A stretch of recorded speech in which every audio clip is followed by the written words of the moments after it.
before joining the games. So Puzzle Rush Survival is actually pretty fun. We've done this a few times on the stream, and the only thing that I want to say is just don't use an engine. It kind of ruins it if everyone uses an engine. So other than that, basically feel free to say kind of whatever you want, whatever you're interested in, and yeah, I think we can kind of do some tactical study together. This is pretty interesting stuff.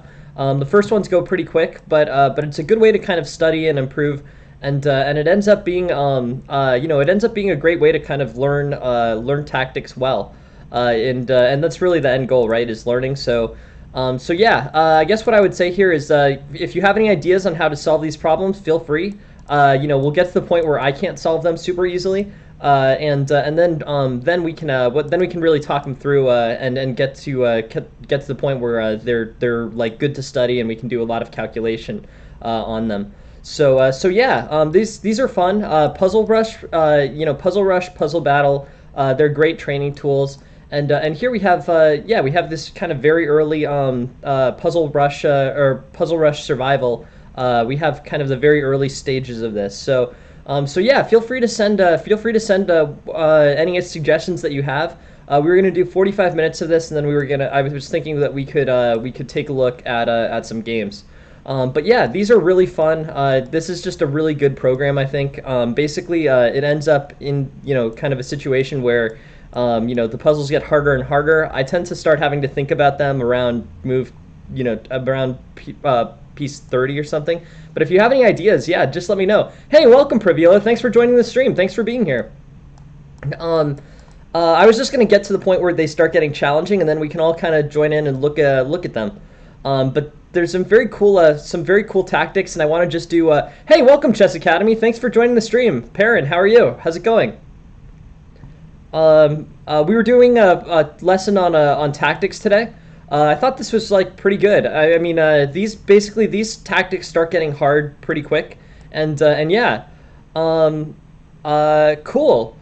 Yeah, the London system's definitely good. The London system is like a good, very solid opening. People talk about the London system. I feel like the London system is one of the best openings and is pretty underrated. Good. But yeah, so if anyone has any ideas, I was thinking just until 8:45. At 8:45, I was thinking we could go over, we could start going over like the real, basically like the real parts of the lesson, like the game reviews. But for now, I was thinking we could just take a look and do some tactical study together. Tactics I think are the most important thing. From going from about 1200 to going to about 2000, I think going really heavily on tactical study is the way to do it. At the end of the day, like if you can't play in a tactically accurate way, and it's difficult to play, it takes a lot of practice to play in a really tactically accurate way.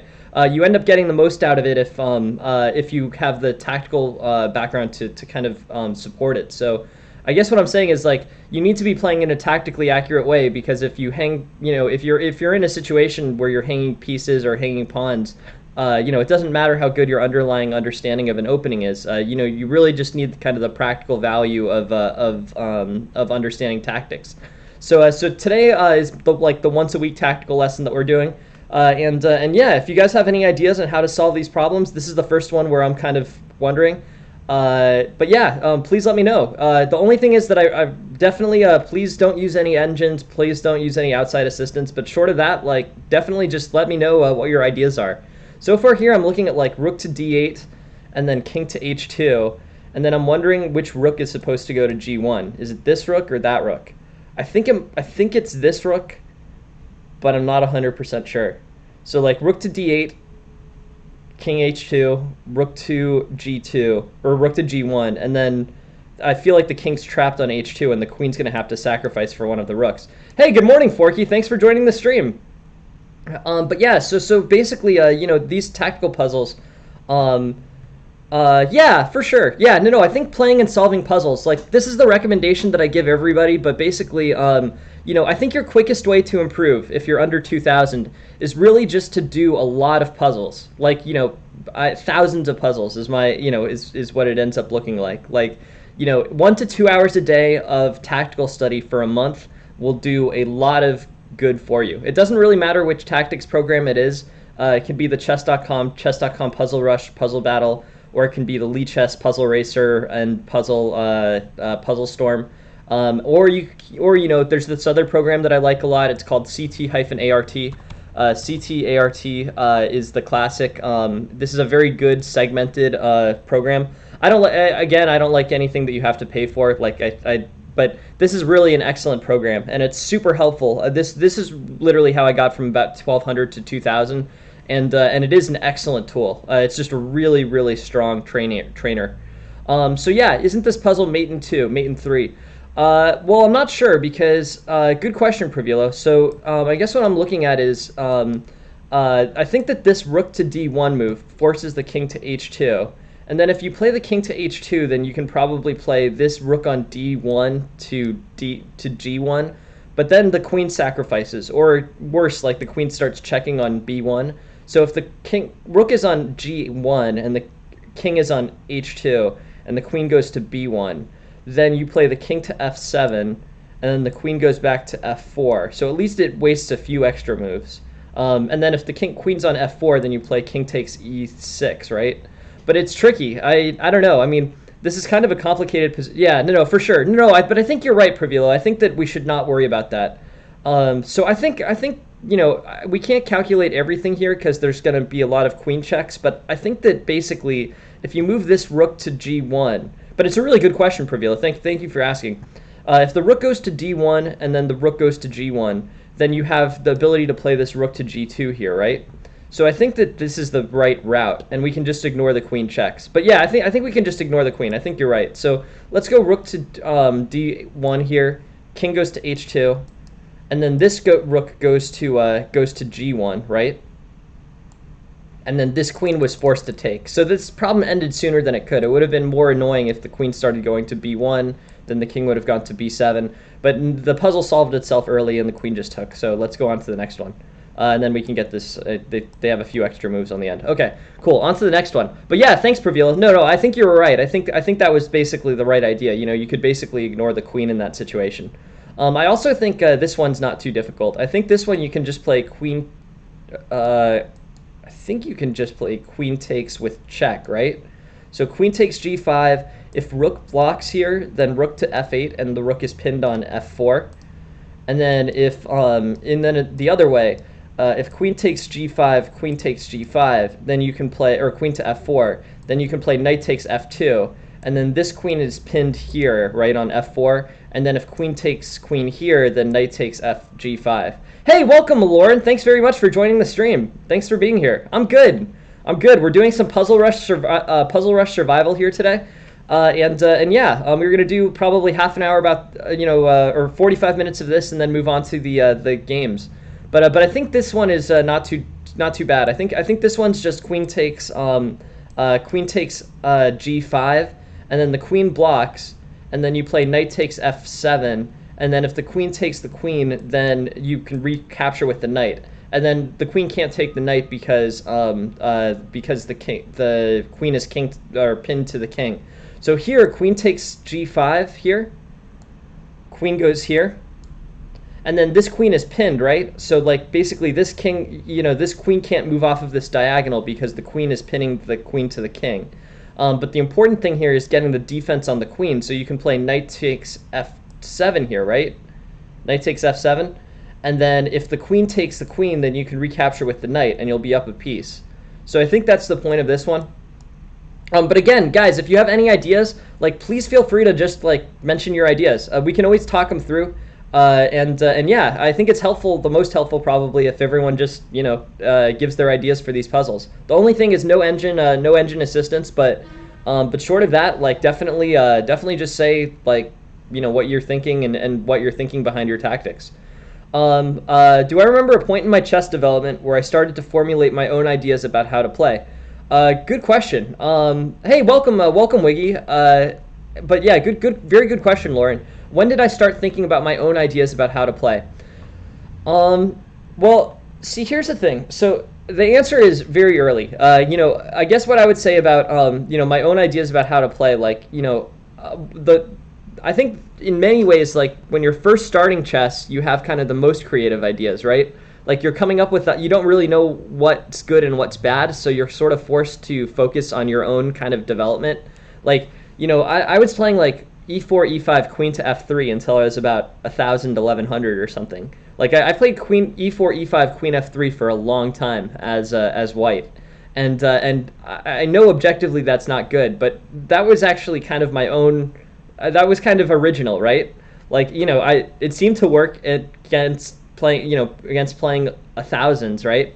But when I was 1,000, I was playing e4, e5, queen f3. So that was sort of my own idea on how to play.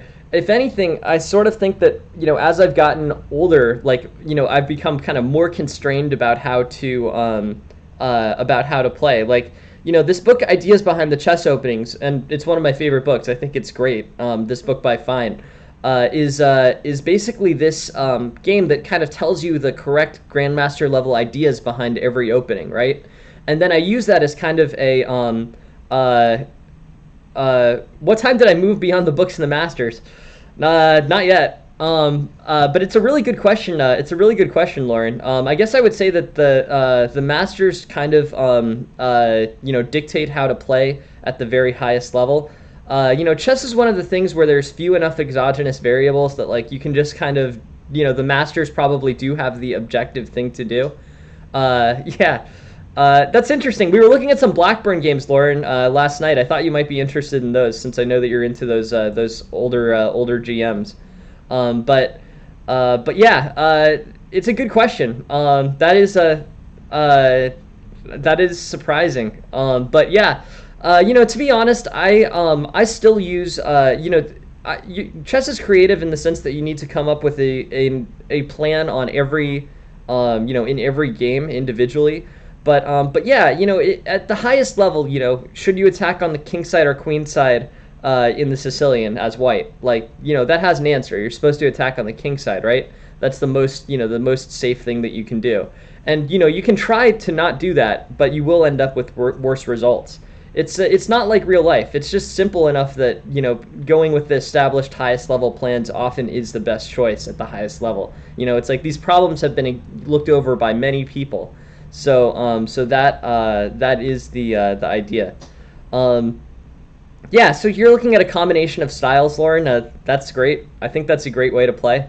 But yeah, every game to some level has creativity, but it also falls within the framework of what's been the best established.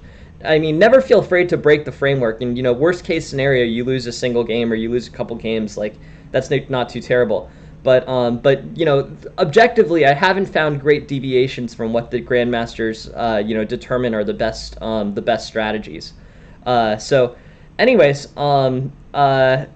yeah, I mean, modern chess has more tactical. It's more accurate, really, at the end of the day. It's a little bit disappointing, but it ends up being kind of difficult. Well, or basically, it ends up being difficult to disagree with the computer assistants. I mean, if the computer's playing at 3,300 level, like, it's just hard to find humans that can provide insights in addition to that. Let's see. You finished an over the board turning 90 plus 30. Looking to improve. Do I use ebooks, and do I know a site where quality books are for sale? So I want to give a few books. There are a few books that I really like. So I like Ideas Behind the Chess Openings by Fine. It's a very old one. It gives great ideas. Aphelion got. I'm actually very curious about Aphelion's thoughts on Ideas Behind the Chess Openings. Aphelion got Ideas Behind the Chess Openings, I think, and I'm actually really curious about Aphelion's ideas behind the chess openings. I would think that that Ideas Behind the Chess Openings is a really good way. The book reads really easily, and you can just go through opening by opening and understand kind of what's going on. You barely have to set anything up on the board. You can just almost read it like a book, and it'll tell you kind of the different strategies behind each of the openings. They're really very good. I think it's a really great book. It's one of those things like you can sort of just not really even you can read it like a book basically. You don't have to go into the continuations of the lines. Like it's great, the continuations of the lines are great at illustrating things, but you don't actually have to go into the the very high level continuations of the lines. You can just sort of look at you can just sort of look at the text and get a pretty good sense of what's going on in each of the openings, each of the each of the main sidelines in those openings, and just to be able to apply it to your game. Like, there really are very objective things that you can do. Hey, thank you very much for the follow, Galvor. I appreciate it. Thanks for joining. But basically, in the ideas behind the chess openings, you get a pretty good sense of what to do. It gives great insights on the Sicilian and French, and basically a lot of the other ones too. But yeah, so good question. And your question, Wiggy, what to do? I guess what I would say is very heavily tactical study. If you like ebooks, then there are ebooks that you can look at. Ideas Behind the Chess Openings is a great book that gives a high-level understanding of things. But I think your best strategy is probably just to go with the highest level. Is just to go, until you're about 2,000 or so. Really, just go very heavily on tactics. I think tactics are one of the things, like, you can't really teach tactics. Puzzle Rush Survival might give some ideas. Okay, 2,300 tactics on chess.com. That's pretty good. I don't actually know their rating system super well, to be honest, but that sounds good to me. What is the what is your actual rating, Wiggy? What's your underlying rating? What is your lower level, like? Yeah, FIDE, whatever, FIDE, USCF, whatever works. But yeah, chess ebook companies. I mean, ideas, but have you gotten to play actively much? I mean, I mean, again, I don't know the chess.com rating system, to be honest. I know Puzzle Battle chess.com, but I don't know the chess.com rating system. But yeah, I would say until you're about whatever 1,900, 2,000 FIDE, just really study tactics. I mean, it's pretty much relevant to every position in every game. The tactical study. So yeah, I'm just gonna say, like, you just can't go wrong by putting a lot of tactical study into a lot of time and tactical study into your game. An hour to two a day for a month is, I promise you, that will help. Anyways, let's look at this. Yeah, feel free to send a game, Wiggy. If you're on the Discord, let me send you the link to the Discord.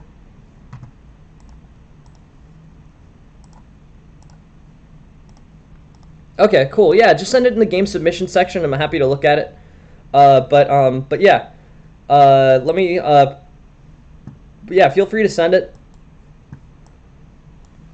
So here, basically this is the Puzzle Rush Survival. Let's get back to this. But these are great questions. So yeah. So where do I buy chess ebooks? Recommended site where quality books are for sale. Honestly, I guess the books that I use, you can tend to get them, books, or you can tend to get them as hardcover books. Block has the best tactics training. Pawn Structures by Rios is a great book too. But yeah, anyways, let's go back to this puzzle battle. But good question, Wee.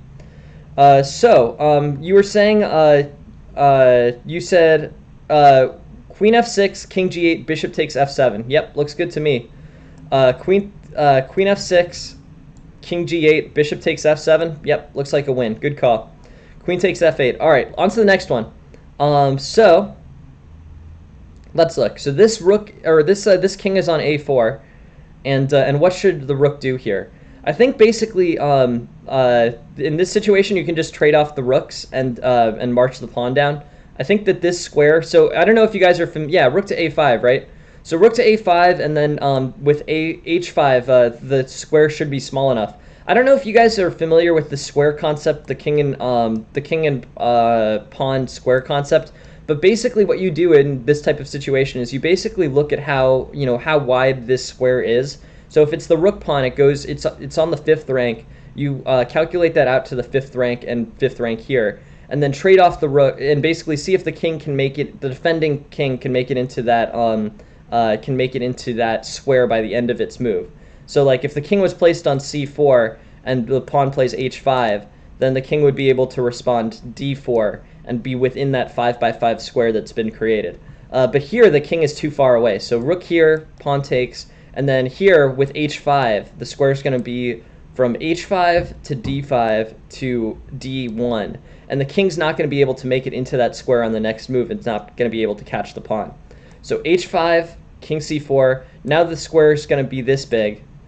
And then with h4, the square is going to be this big. But the king is still a move short, so it's not going to be able to catch it. So now the square is 3x3, and the king can't catch it. Now the square is 2x2, and then the puzzle ends, because the king wasn't going to catch it, right? So that's what's interesting. That's what's interesting about that situation. And I hope that that's helpful. So yeah, here this looks like a pretty clear one, right? The only playable move appears to be queen takes bishop, right? Because king takes bishop, and then or king can't take bishop, and rook takes bishop, then rook to takes e8. So queen takes, king takes looks good to me. That one's pretty easy. And yeah, be prepared to take on f3 here. This one's about outflanking the king. So here, you can basically outflank the king by playing king to f2. The king will go to f5, so king to f2, king f5, and then king takes f3, and then on king takes f6, king takes g4, and this king will be ahead of the other king in terms of being able to push the pawn forward. So king here, now f4. And now you have a similar situation where you have this mined squares concept. I don't know if you guys are familiar with this too, but there's basically a common endgame situation where you have this king facing off against this king. They're called mined squares, but basically whoever steps on a mined square first gets outflanked by the opposing king in this situation. So this king goes to g3, and then what's going to happen is king to g3, pawn takes g5, pawn takes g5, king to f5, and then king to h4. And because this king had stepped on this mined square, this f5 mined square first, it has to move off of the defense of the defense of it. So pawn takes g5, pawn takes g5, and then this king is on this mined square. So the king steps onto the corresponding mined square. King to h4. This king is forced off of the defense of this pawn because it can't go this way because that pawn is threatening this square. And then king takes g4, and the king's ahead and queen's the pawn. Hey, well, welcome, Aiden. Thanks for joining the stream. Thanks for being here. Okay, this one I think is pretty simple, right? So this is a good two-move tactic. This is the type of thing that I think you really need to get to the point where you see this automatically. If you see this automatically in your games, that means you've done some tactical study. But like this is important in terms of being able to see this super quickly. Yeah, for sure, Wiggy. Yeah, no, thanks for sending the game. I'll get back to you as soon as possible on that. And yeah, yeah, sounds good. But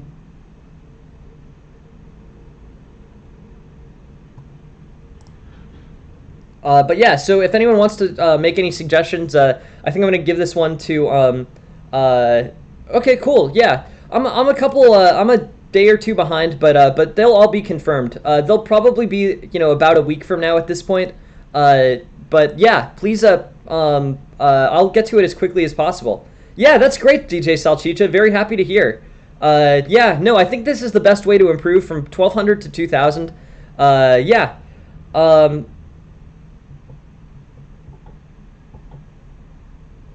Yeah, but that's great, DJ Salchicha. I'm glad to hear that you're improving like that.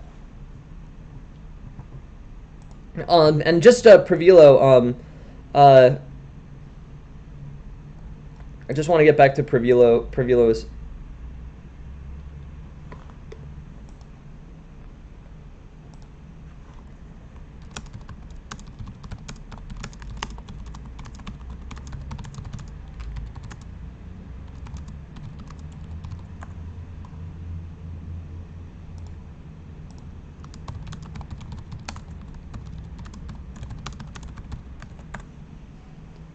Okay, but yeah, does anyone see this? Yeah, queen to f6 looks good to me too. So queen to f6, I think that's the move.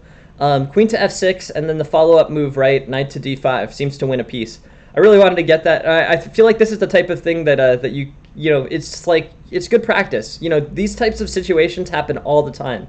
Up until 2000, these many games are decided on moves like this. So queen takes d5, king takes queen takes f6, queen takes f6, and then knight to d5, and you win a piece off of that. So yeah, yeah. Let me just look at Lauren's game. Or yeah, so basically, if you're looking at basic tactics, basic ideas versus calculations, I think it's great that you're being that deliberate about it, Lauren, for sure. Uh,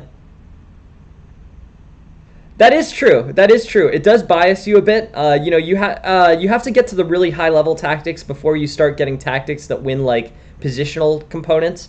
But yes, there's definitely some truth to that. X random, but at the same time, just increasing your vision overall will, you'll basically end up in a lot of situations where, you'll get great, great concluding shots. There's just many opportunities to end games, at class level with tactics. So that's what's really important. All right, this one's a little bit more complicated, right? So let's think a little bit about this one. So here we've got like, this bishop could take on c4, and this bishop on c4 is facing g8, right? If you play rook takes, I was thinking rook takes b6, right? But then on rook takes b6, rook takes e1, and I don't think you win anything off of that. Rook takes knight. Yeah, feel free to send a DJ Salchicha for sure. These ones may all be from real games too. That's definitely possible. This doesn't feel like there's too many contrived puzzles in this.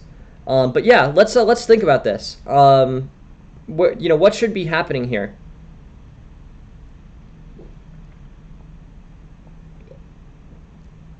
The less exciting move, the one that I'm sort of curious about, is rook takes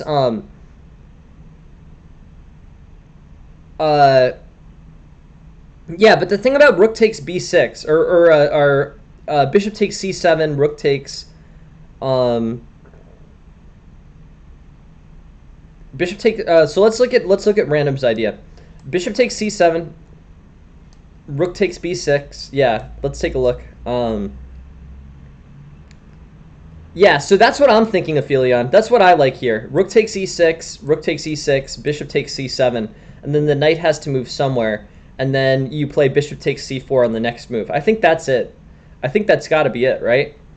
I don't see anything better there for white. But yeah, I think that's it. Basically undermining the c4 pawn.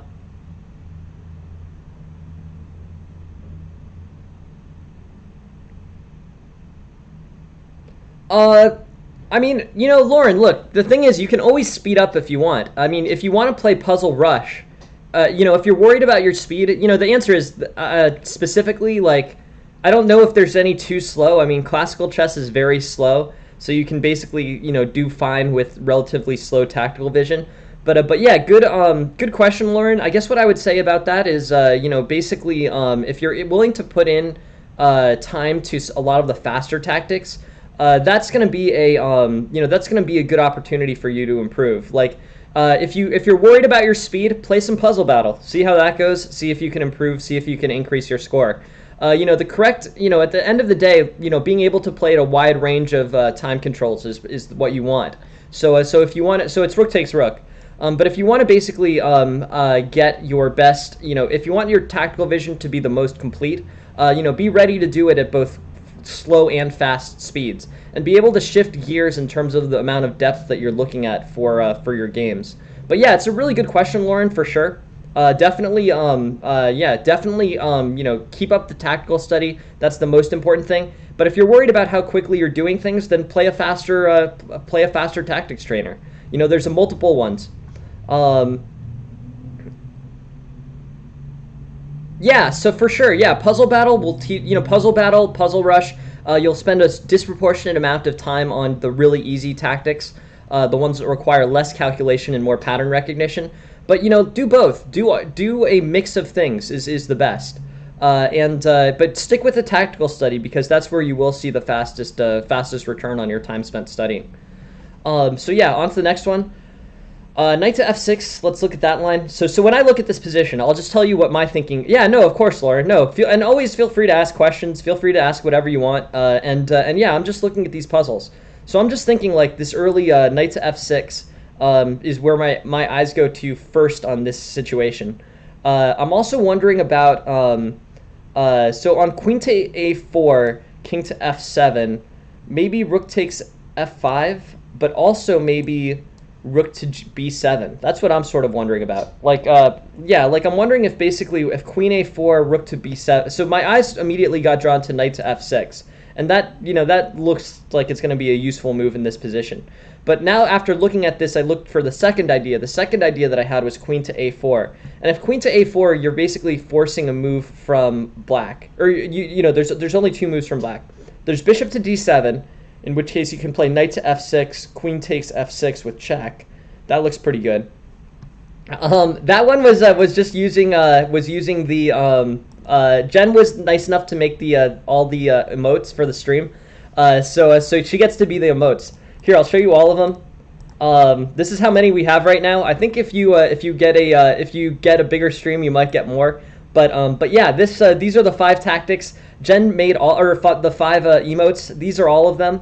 And yeah, 5 emotes, all made by Jen. Was very nice of her to do and very supportive of the stream. I think she's still sleeping, but yeah, it was very nice of her to put all those emotes together. Anyways, I'm looking at the queen a4 move. Queen a4, bishop d7, knight to f6, and then queen takes d7 on the next move probably. That's what I'm thinking. Also looking at king to f7, and then on king to f7, I think you play rook to b7, and then basically black's forced to kind of let you into the position. But I don't know. This one's kind of complicated. This is not super. This one's not super clear. Let's see. So queen to a4, and then this bishop to d7. I don't know.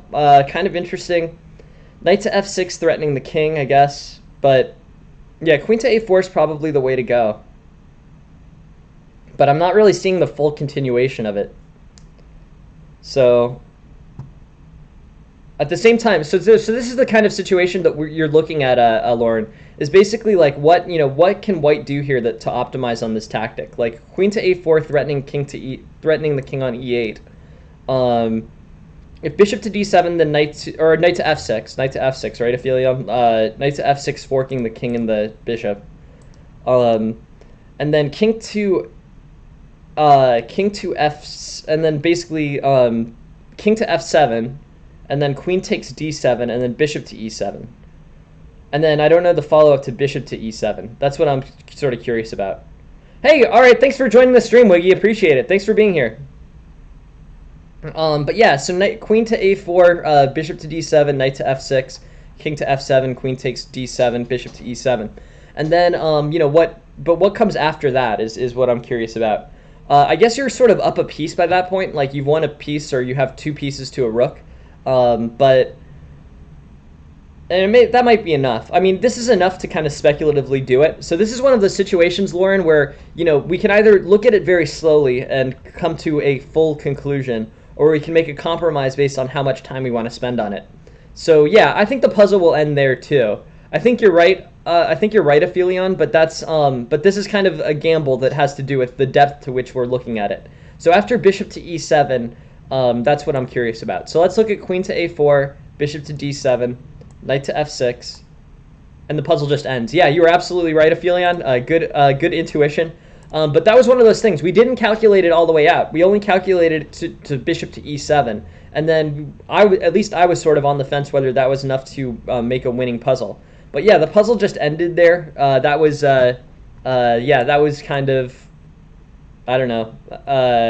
But yeah, it did. So we got it right. I guess it ended. This one's pretty easy. So what do you think, guys? I think this one's one for the audience. Yep, and then king takes f7, and then what happens?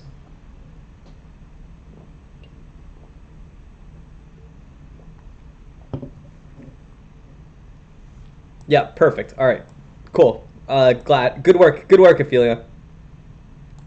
Yep. So nicely done. Very good. Good work, Aphelion. All right, this one. It's funny how they're kind of mixed difficulty too. All right, this one's sort of complicated. I think this one should be doable as well.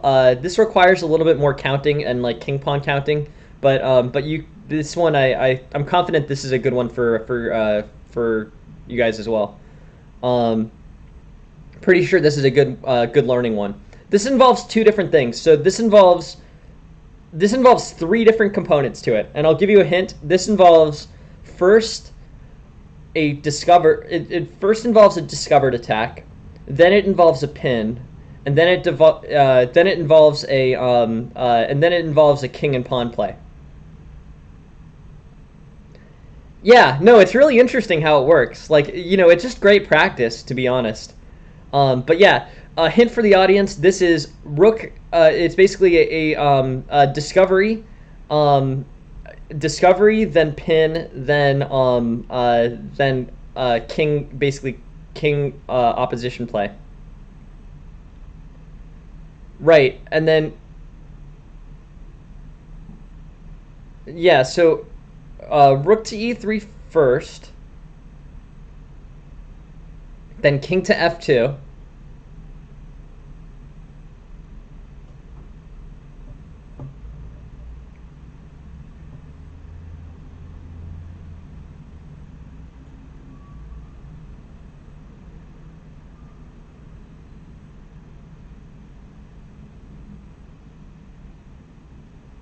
Yeah, so I think Random's got the right idea here, but yeah, I think this will play. I mean, I don't know where the puzzle will end, but the conclusion here.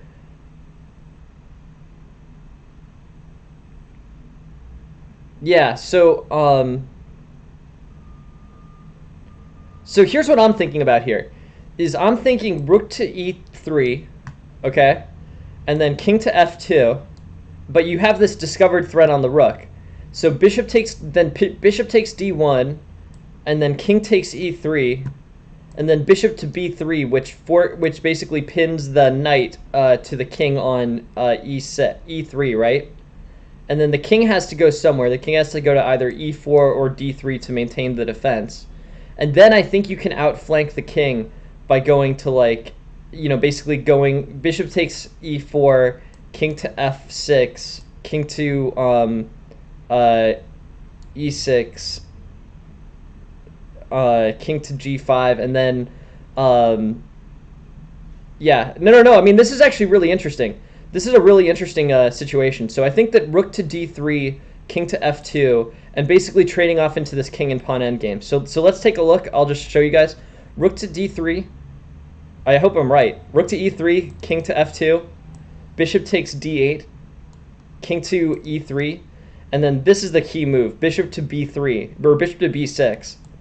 And then the king just moves away. So this one, they were a little bit lazy, I think, in terms of solving this. But if the king goes the other way and maintains the defense on the knight, then you march the king up and end up in a winning king and pawn endgame. Like, you're able to force this h pawn to trade for the g pawn, and then you end up with your king way ahead of the g pawn and able to outflank the opponent's king, like seize the opposition and end up with the opponent's game. Interesting. Yeah. So I guess that's a computer analysis thing where the computer decided that sacking the pawn or sacking the knight makes it survive longer. Yeah, I think that's exactly what happened, Lauren. Very good explanation. So yeah, it determines that this is a longer lasting endgame. But yeah, bishop takes f3. That's not a very human thing to do, but yeah, very interesting, Lauren. Thanks. I think that's exactly what happened there. Okay, on to the next one. Queen to h5. Okay, interesting. So queen to h5 is where my eyes go first, and then queen to h5. Obviously, if the king moves, then queen f7 checkmate, right? So the forced move for black is g6. If black goes g6, then I think that you play knight takes g6, and then if the pawn takes, then you play queen takes rook and get a winning, material advantage on the rook, right? Like, I think that's pretty straightforward. So queen to h5, g6, knight takes g6, pawn takes g6, queen takes h8. And then basically, you've won an exchange there. Yeah, it's a very common pattern. It's a good demonstration because this actually comes up in games. The thing is, we've now done enough streams, like, especially at under 1200 level, like, you know, these open diagonals from h5 to e8 through the weakest spot f7, these actually come up a lot. I mean, you know, there's definitely games that we've shown on the stream that have been e4, e5, like knight c3, f6. Like, you know, that open diagonal, which very rarely gets opened at like master level, you know, players under 1200 do play things like, you know, premature f5, premature f6. So I'm thinking this is queen to h5, g6, knight takes g6. The only thing to look at is, you know, what if black then plays queen to g5, so that knight takes h8 can't play immediately. But yeah, I think puzzle rush, puzzle battle, like, that's totally the way to go. Let's just look at randoms. Knight takes g6, h takes g6, queen to h8. Right, exactly. The only line, yeah, no, you're absolutely right, random. The only thing that I'm thinking of is what happens if queen to g5 after knight takes g6. Yes, exactly right, Aphelion. So you win the exchange there. Yeah, so f3, f6, those tend to be weaker. So queen to h5 gets on this knight to g6. Now knight takes g6, and then queen to g5, like we were saying. And then the key component here is just to trade off the queens first, right? Queen takes g5, knight takes g5, or queen takes g5, knight takes g5, knight takes h8, and white wins in exchange out of this. So, good win. But yeah, you guys saw that one too. Yeah, I mean, anyways, this is kind of, I don't know, I hope this is helpful. But this tactics training, just talking everything through, I think is really a helpful way to kind of look through this. You know, at the end of the day, you know, this type of study is one that you want to do hours and hours of by yourself. But this, I hope, is a little bit helpful in kind of explaining how to go through these. It's really useful. I mean, honestly, this comes up so often in this. Yeah, so king a1 looks good to me. Looks good to me, right? King to a1, and then ideas like, you know, basically this queen's gonna have this sustained checkmating threat. There's nothing that white can do about that. So basically, black just needs a way to not get checkmated here. King, you know, and really only has two choices. So yeah, it's a8. You're right. Yeah, so there's king to c7 and there's king to a8, and of those two, king to a8 is definitely better, because king to c7, the computer probably will sacrifice the rook on b8, but white's out of checks. Rook takes, but there's nothing for white. White ran out of checks here, and now queen plays to g2 checkmate. Okay. Okay, so on to the next one. Let's take a look.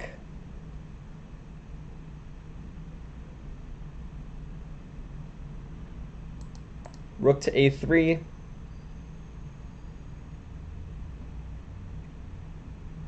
So my eyes first look at d2, then king to f1, and then what does black play?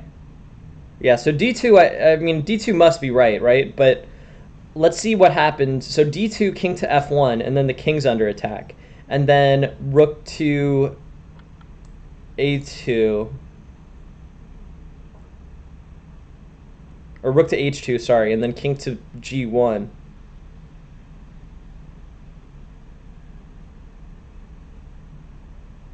So yeah, let's see if we can solve this one out, because this one's not super obvious to me, at least. So d2, king to f1.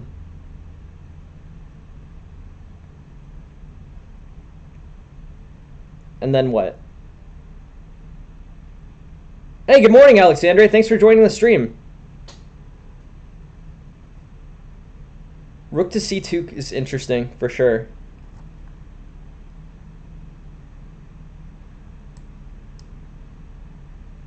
Well, but the thing is, okay, so I think that I think the d2 needs to be played, because this rook is threatening, among other things, d3 is hanging, right? So there needs to be something to defend that pawn. So d2 is a move that defends the pawn, and it can't be responded to with rook to a2, because then rook to e1, forking the rook and king. So that's big.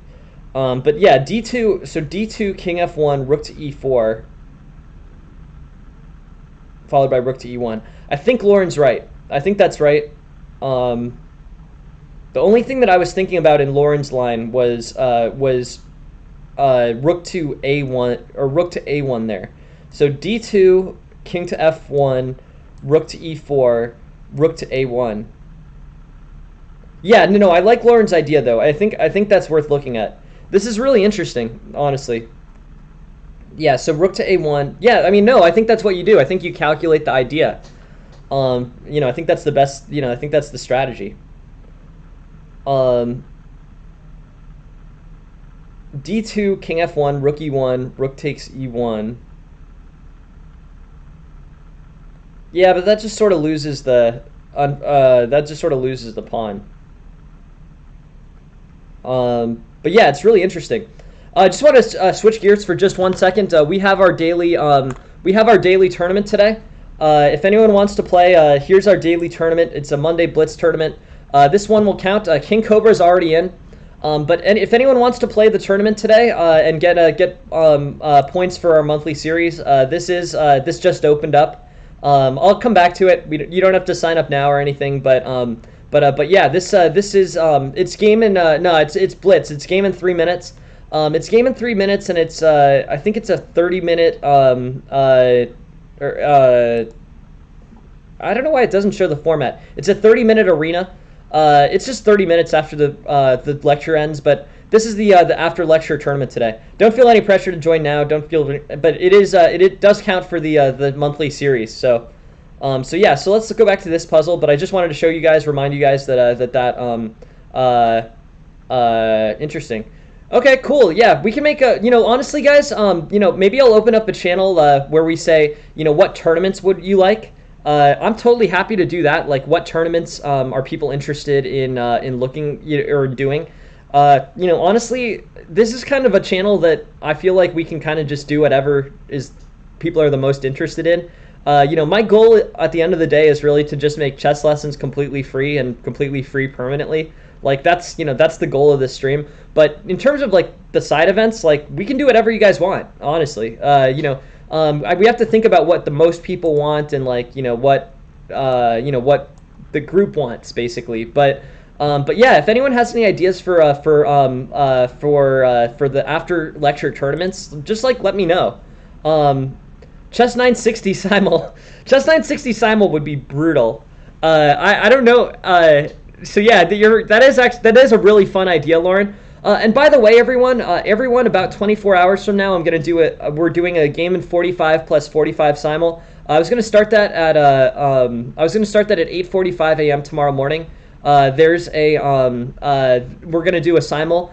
But yeah, Chess 960 simul would be Chess 960 simul would be crazy.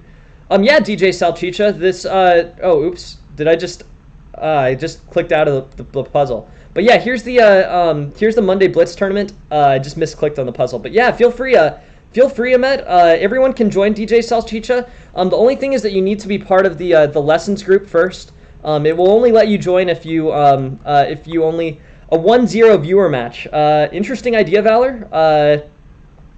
Yeah, I mean, honestly, I want to keep things lessons mostly, but Chess 960 blindfold simul.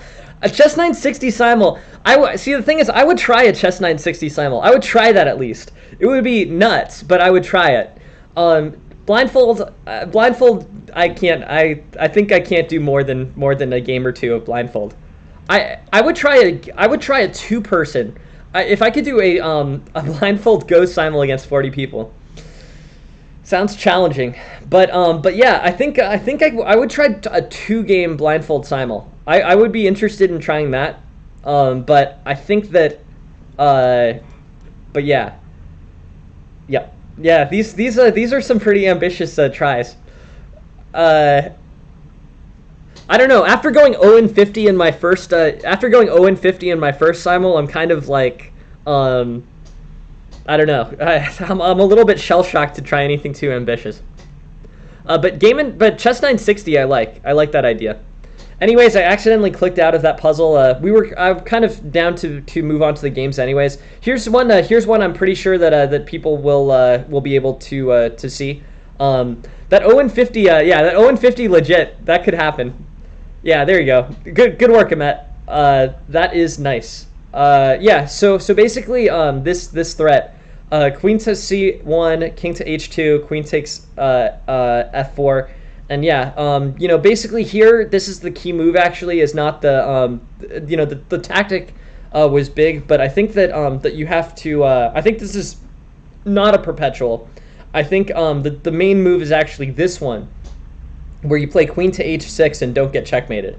So you have two choices here as black. You can either, you know, draw with queen to f2 and then queen to f1, but queen to h6 here, and you have you know, you have defense on h7. Yeah, exactly right, Amet. So yeah, good work, Amet. That's the move, queen to h6. And maybe we'll do one more and then we'll get to the games. Okay, so here, I don't know. Let's see. I haven't seen it yet. But maybe we can look at that one on the stream, Gobar. I think that would be cool. Yeah, I mean, Anand is, you know, a former world champion. You know, those very high level games I like looking at. I haven't had a chance to yet, but I'll keep an eye out for it, Gobar. And let's do one more. So here, I don't know, maybe knight to d3, or maybe pawn takes f7 first. This one's tricky.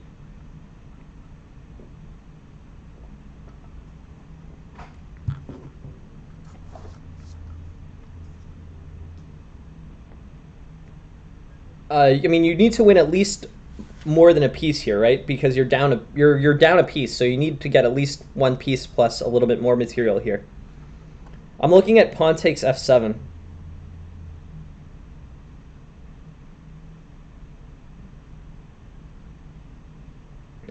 It's about 9 a.m. It's the morning. I do this stream at the beginning of the day and the end of the day for me. But yeah, good question, DJ Salchicha. It's about 9 a.m. Eastern. Interesting. Yeah, I didn't know anything about that, Gobar, but I'll check it out. So here, hey, thank you very much for the follow, T-Tray. Thanks for joining. But yeah, I'm thinking pawn takes f7 maybe.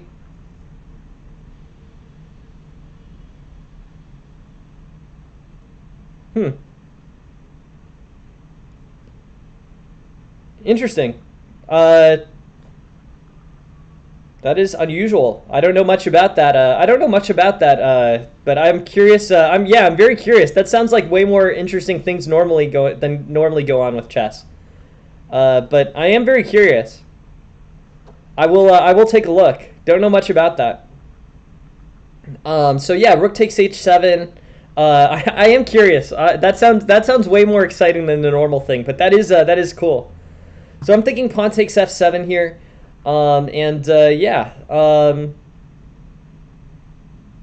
Maybe queen to d4. This one's not so easy. Okay, I'll check it out, DJ. Yeah, I'm a few days behind on confirming people for games, but to be real, you know, it's not going to change when your game gets in. You know, hopefully I'll have some time today. I've been doing a few different difficult things, but pawn takes f7 looks good for white here.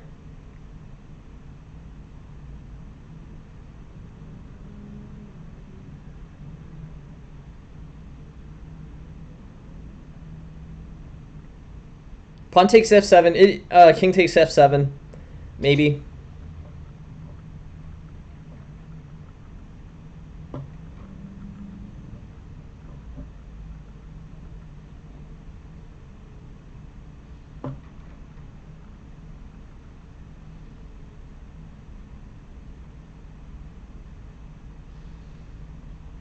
I don't know. This one's tough.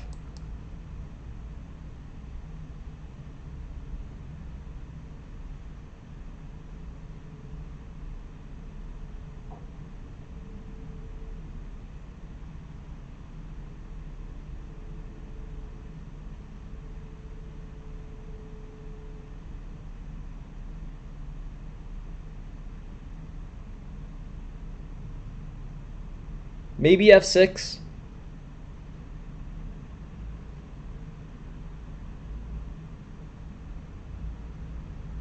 No, Puzzle Rush is a good. Puzzle Rush is good. Gobar. Game in 45 is Yeah, 45 is a pretty good score on Puzzle Rush. I sort of forget how many minutes it is, but yeah, I know that the getting up there is quite pretty high. But yeah, I think maybe pawn takes f7 and then queen and then knight takes d3, but I'm not really seeing this one super well.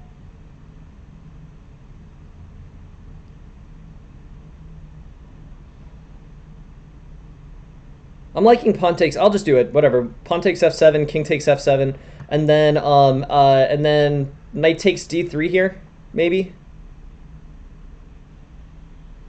Knight takes d3, knight to e5. But again, yeah, this one's difficult.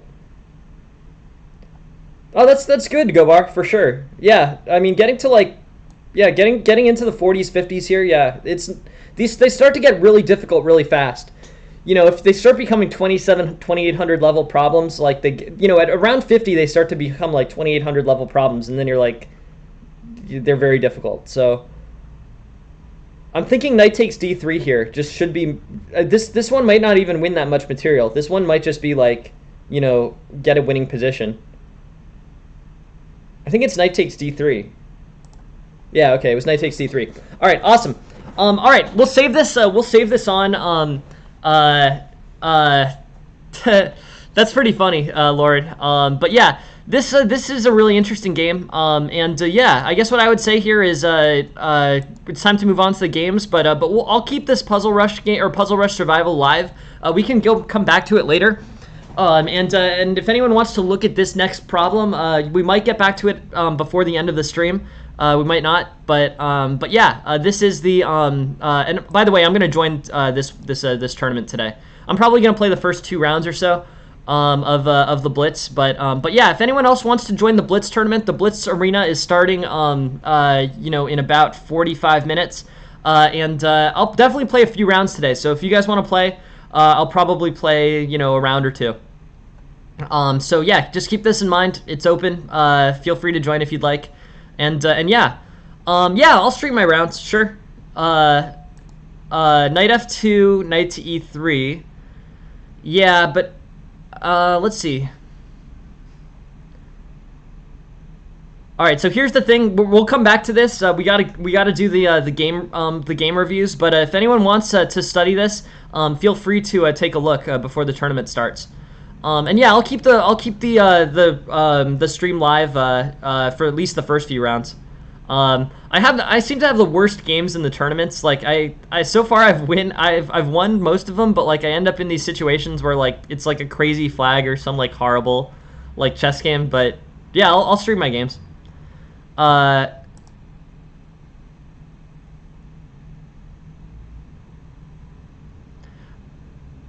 I think it's actually okay. So I think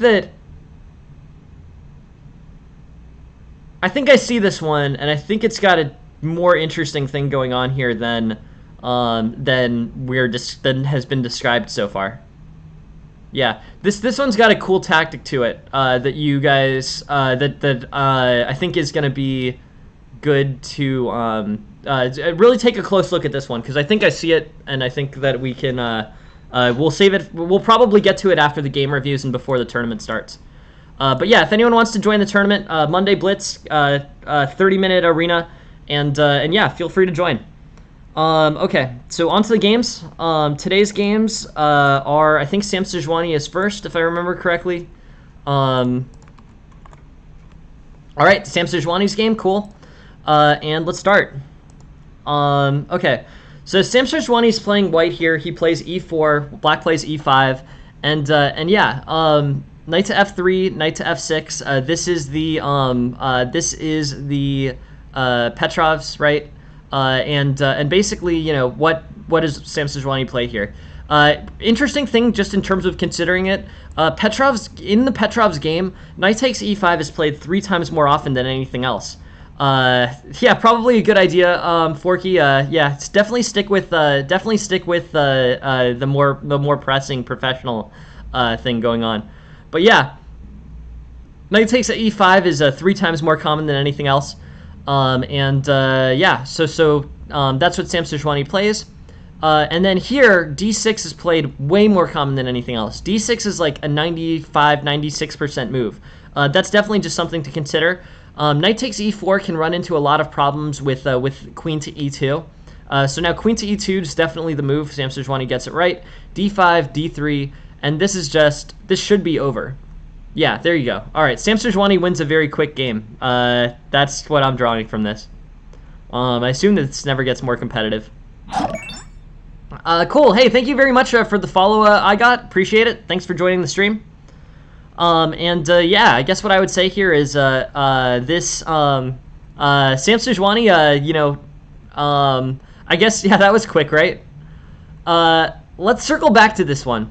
I was sort of curious about this, but yeah, Sam Sejuani sends a very quick win. All right, good work. Yeah, good work, Sam Sejuani. All right, on to the next one. We can take a look. We can go back to Sam Sejuani's game later, but yeah, if Sam Sejuani was interested in a quick, this is a good demonstration of what not to do in the Petrovs. Basically, with knight takes e5 and then d6. D6 is played about 95% of the time here. Play d6 as black in the Petrovs. Do not play knight takes e2. Let's see knight takes knight takes e4. I think that white's queen to e2, the best response for black, I think, is queen to e7, then queen takes e4, d6. This is the best response for black, and here still white ends up a pawn up, so pawn takes, pawn takes. This is good for white. White ends up a pawn. Black has no significant advantage here. So this is the best. This is the best line that comes out of knight takes e4. So just keep that in mind, I would say. So this is not really something that you want as black. So opt for d6 in the Petrovs. Knight takes e4 is not the move after knight takes e5. All right, interesting. All right, we can circle back to that Sam Sejuani, but a very quick win. Nicely done. And yeah, let's look again at the next one. Okay, here's Armenian Falcon's game. Armenian Falcon is playing black, so we'll take it from black's perspective. Just wanted to circle back. This is the Blitz tournament for today. This counts for our monthly series. These have been all drawing, 15 to 20 people. It's been pretty good. But yeah, if anyone else wants to play Blitz, if anyone else wants to join the arena, this starts in 43 minutes. And yeah, I'll play at least the first few rounds, but I will not play the full tournament. So you guys will definitely have great chances to get points for your yeah. So yeah, it's a good point, Gobar, for sure. Basically that the e5 pawn is strong there. Black has no significant counterplay, so I think it's just safe to say that that knight takes e4 is bad. Okay, here's an interesting one. Knight to e2 against the Sicilian. I don't know what that's called. Kier's variation. Okay, so we learned something, right? If nothing else, we've learned that this is called the Kier's variation, Sicilian defense Kier's variation. e4, c5, knight to e2. Kier's variation of the Sicilian. Black has a bunch of options here, but this seems pretty unchallenging for white against black. Potentially this could transpose into the open Sicilian with d4, but basically this is an unusual way to play the Sicilian. It's strange to voluntarily give up your white squared diagonals, both the queen to h5 diagonal and the bishop, f1 to a6 diagonal. This is unusual. Just it's like white doesn't have to do this, right? Why would white block off his bishop if not, if he doesn't have to?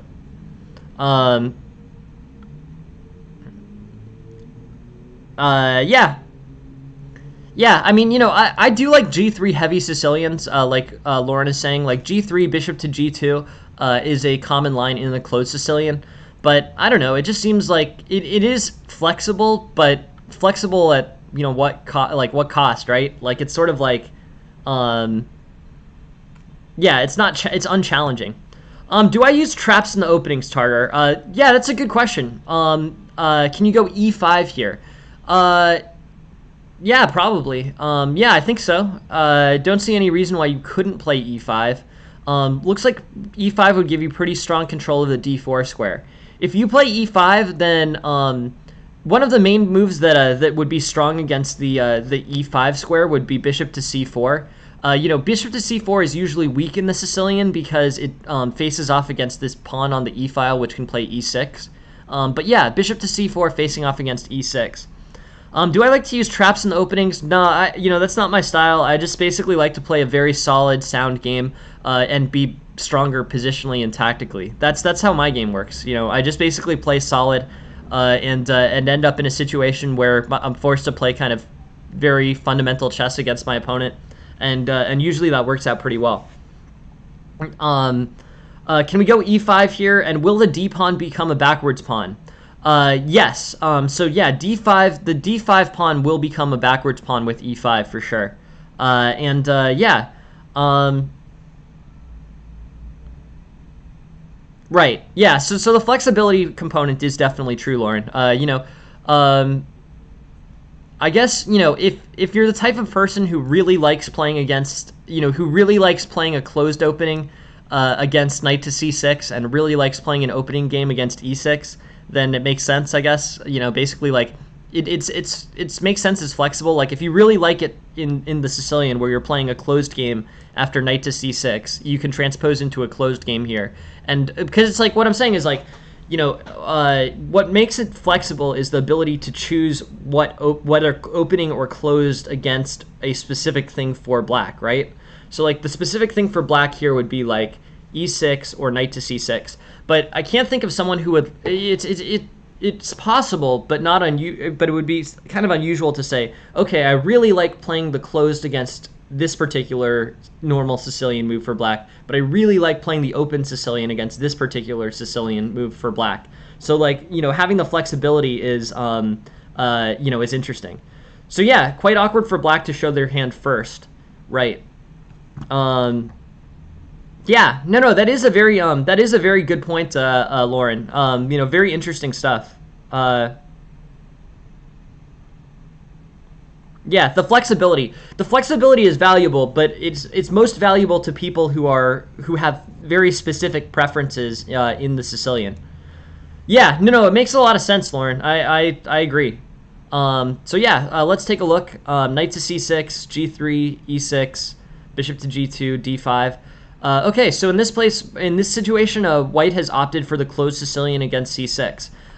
White has the choice, either d4, and then you turn it into the open Sicilian, or if you see knight to c6, then you play g3.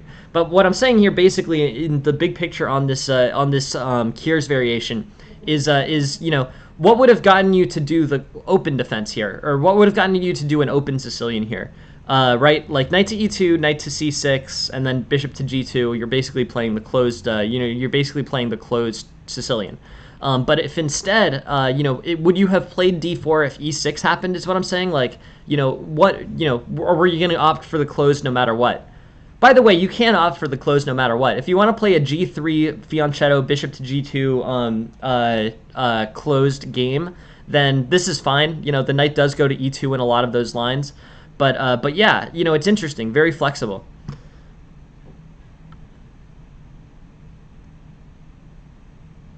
Yeah, no. I mean, I think those scenarios do exist, Lauren, for sure. But it is interesting. It's just interesting that it's a very particular situation where this was a very appealing thing to do.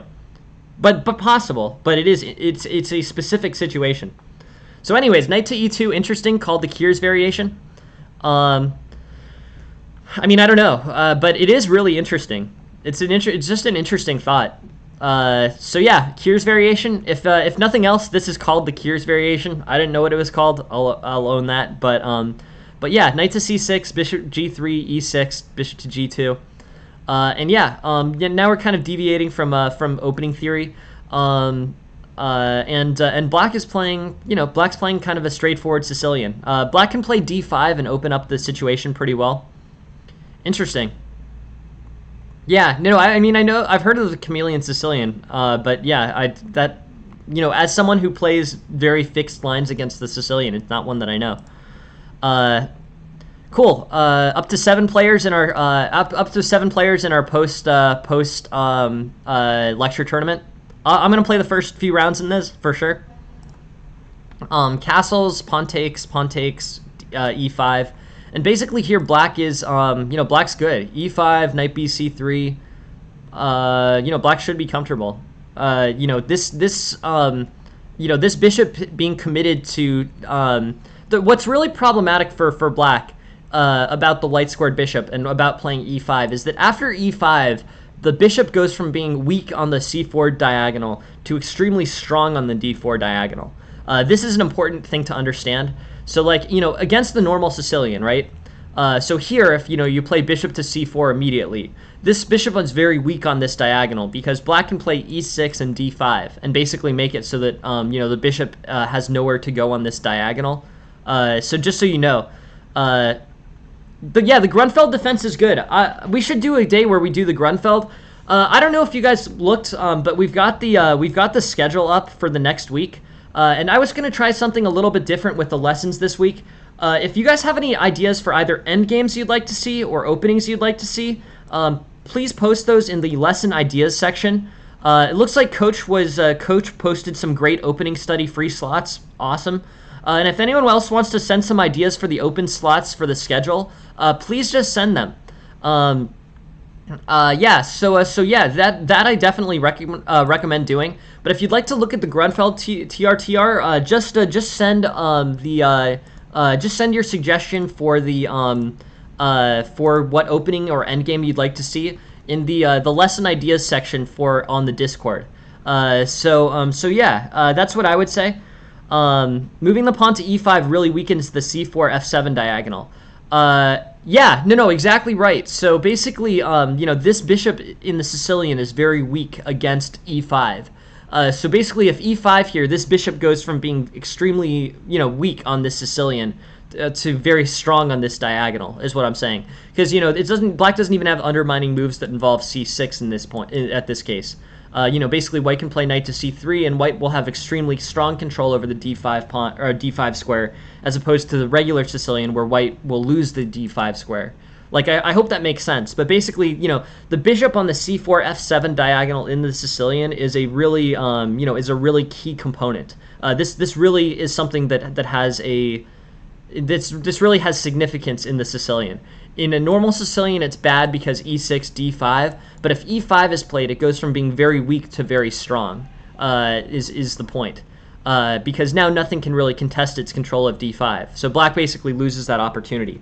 So what I'm saying, and how this is relevant to this, is because here in this situation, if the bishop is gonna fianchetto, if the bishop's committing to the g2 square, then that means it's not going to be on the c4 to f7 diagonal, which frees black to play e5 more comfortably. If the bishop is on g2 and not c4, then the black pawn can play to e5, and you don't have to worry about weaknesses on the d5 square as black, because the bishop's not contesting the d5 square. That's what I'm saying here. Yeah, so e5 weakens the c4 to f7 or the c4 to f7 diagonal. So if white's committing to it, then that becomes less of a threat, and as a result, black playing e5 makes more sense. Okay, e6, bishop g2, d5, and yeah, now black gets very good center control in a better position. The misstep here is f3. F3, I think F3 here is kind of a, it's kind of a weak idea. Basically you have the bishop fianchettoed and you're fine playing bishop takes E5. I guess I wouldn't play F3 here. I would play probably D3, and then on pawn takes E5, or pawn takes E4, bishop takes E4, and just be fine with having the bishop on this open diagonal. But intentionally closing your diagonal and playing F3 here, I think, is not correct for white. Anyways, in terms of black's game, black's looking good. Black has good center control. Playing E5 here eventually, that's right. I mean, basically this C4 to F7, this E4 or C4 to F7 threat, this ends up being good for black. D3, B6. Okay, B6 I think is not as good as some of the developing moves here. So the engine wants you to play C4, this aggressive attack immediately. That's pretty interesting. I like bishop to E6, bishop to E7. It's time for black to get developed here. And B6 doesn't really add too much. The C5 pawn's not getting threatened at this point. So I think that B6 is not correct. So in looking at this game, I think that's the first change that I'd make in Black's game. Play like bishop to e6, bishop to e7. You know, you're still in the developing stage of this game, so so playing like bishop to e6, bishop to e7 should be a should be a better route for Black here, as opposed to b6, which is just going to be which is just kind of a wasted move defending c5. So anyways, bishop moves are better. b6 is not strong. And bishop to e3, now looks like knight to g4 looks pretty appealing. But knight to g4 looks like the best. Yeah, knight to g4, and you get this very, this is a threat that white must respond to, right? There's no way that white has anything that, deals with this. Sometimes these knight moves to the fourth or fifth rank are kind of premature. But here, you can do it, and one of the things that's valuable about this is that the only thing that can force this knight to move back, which is normally the issue, like basically like moving the knight to the fifth rank is okay, but the issue is that after a pawn threatens it, you play you have to play back to where you started and you lose a tempo. But here, the only move that can knock this knight off of g4 is h3, and that would weaken the king side too much. Basically having both of these pawns on the third for the king makes this king side a lot weaker. So knight to g4 is the engine suggested move here. I think that's probably the best. But yeah, now, bishop to e3 just isn't a very helpful move for white. There's no weaknesses on this diagonal. In many ways, I would say that bishop to g5 makes a lot more sense. Yeah, so bishop to g5 I think is way better than bishop to e3. This is a way more solid diagonal with more kind of ability to route. Bishop to e3 instead is a little bit slow and quiet. So that's what I'm saying. Interesting, Tartar. Yeah, I mean, I always say the same thing. I think your quickest way to improve Tartar is basically, end up basically play a lot of, tactics. I think tactical positions are your best opportunity, TRTR. And yeah, if you can play, basically generate strong tactics, generate strong play, I think that's your best opportunity to improve, TRTR. Yeah. At the level, under 2000, very heavy tactical study, like the Puzzle Rush survival that we were doing earlier today, Puzzle Rush, Puzzle Battle, all of the normal tools. It doesn't matter which tactical tool you do, but just to put the time in there, it will really help you and help your vision. Tactics are going to determine a big percentage of your games, so definitely keep that in mind, TRTR. Okay, h3, bishop e7, knight to c3, castles, and yeah, this overall here, I think that the situation's about equal. This knight gets a good outpost on d4. This makes a lot of sense. Rook f1, knight e8. Black's better. Knight d5, bishop takes, pawn takes, knight to c7. Yeah, white's up by about a pawn. Knight to c7 looks a little bit inefficient. Knight to e7, and then c4 becomes a threat. But I'm also really more worried about d6. What about d6 here? Doesn't that just win an exchange? That looks like it wins an exchange to me.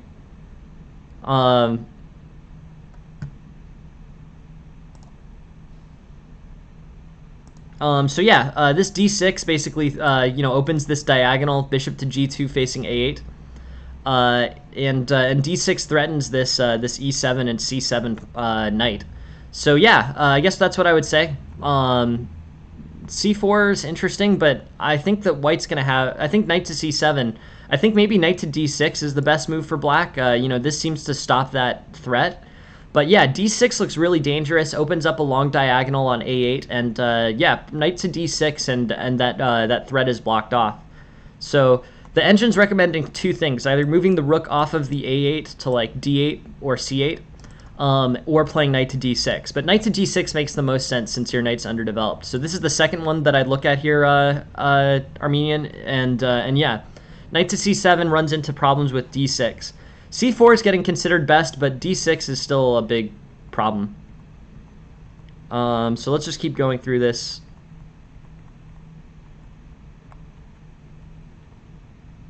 Bishop to b4 allows queen to g5 and the threats to continue on the king side.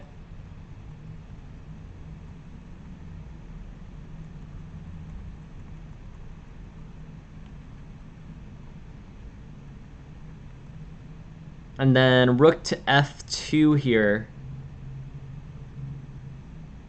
causes some problems. With king to g3, rook to c2, I guess.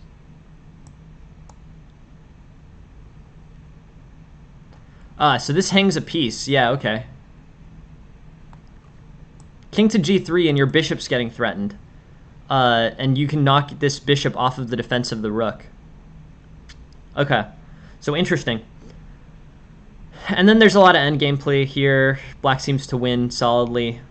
Cool. All right, so let's go through front to back here, and yeah, let's figure out exactly what's going on here. Just again, we have this tournament starting in 25 minutes. If anyone wants to play, this counts towards our monthly series.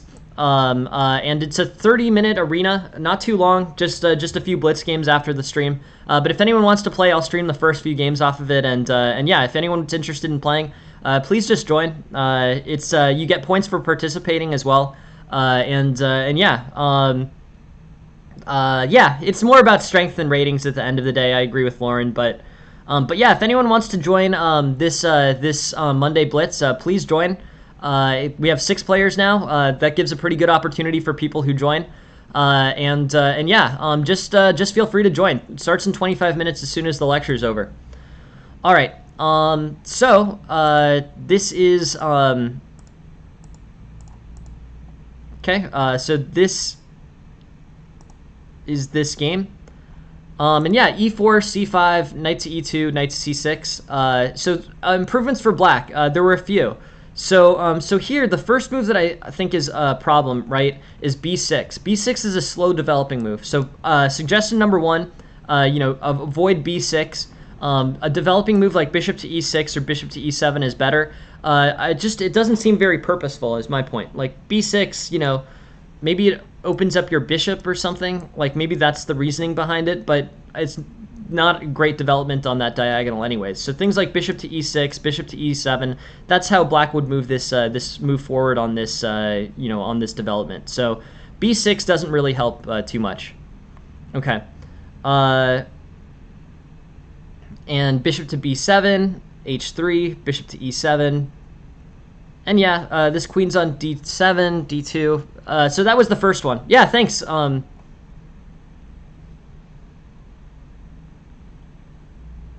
Right. Yeah. Exactly. I mean, and that's really what the truth of it is. It's basically about strength and not rating. Look, on this topic too. If anyone wants to become a FIDE master or get an official FIDE title, if anyone wants to get a FIDE title, FIDE is the world governing chess body. Just so you know. But yeah, this is what I always talk about. I'm really into this. But if you want a FIDE title, here's the FIDE titles page, and there are 12 FIDE titles. There's the 4 that everyone knows, which are basically GM, IM, FM, and CM. But there's actually 4 more FIDE titles that not very many people know about at this point. But at least 2 people have gotten them as a result of this stream. If you want to become a FIDE master, and this is a FIDE well, it's not, though. It's not Valor. The thing is, since this stream has started, both I've gotten the Arena Grandmaster title, the highest FIDE-rated master title, and Aphelion has also become a FIDE master. A FIDE master is an ACM, but if you're interested in getting a FIDE title, you can get a FIDE master title. It's 25 euros a year. That's right, 25 euros a year. Which I don't like that it costs money either. Ideally that wouldn't be, but I just want to show you guys can get a master title. So not only is it about what a what ratings are, but what a master is. I mean, you could start calling everybody a master if you wanted to, and it's mostly about strength. So what I'm saying is, if you want to get the most bang for your buck in terms of becoming a master, this is the way to do it. This is the world governing chess body giving away master titles, to players who achieve more than. And again, this isn't the easiest thing. But yeah, no, you're right. It's difficult to get games on there, and I don't know how much longer this is going to be around. But not that many people know that you can actually become a FIDE master with a performance rating of 1100 on the in the FIDE arena. If you guys want to become FIDE masters as recognized by the world governing chess body, this is a great opportunity to do it. I don't know how long this will be around for. Not that many people know about it, and yeah, that's what I'm advertising. Like I basically, I think it's the only thing is the FIDE Arena Elo is higher than the or it's basically more difficult than the chess.com Elo. So my chess.com Elo is probably 300 points higher than my Arena Elo, so it's tough. Just consider it's a tough. That 1100 is not the same. But if you guys get a FIDE title, if you get an official FIDE title from FIDE, please just let me know. Not that many people know about this. This is kind of like a secret, basically.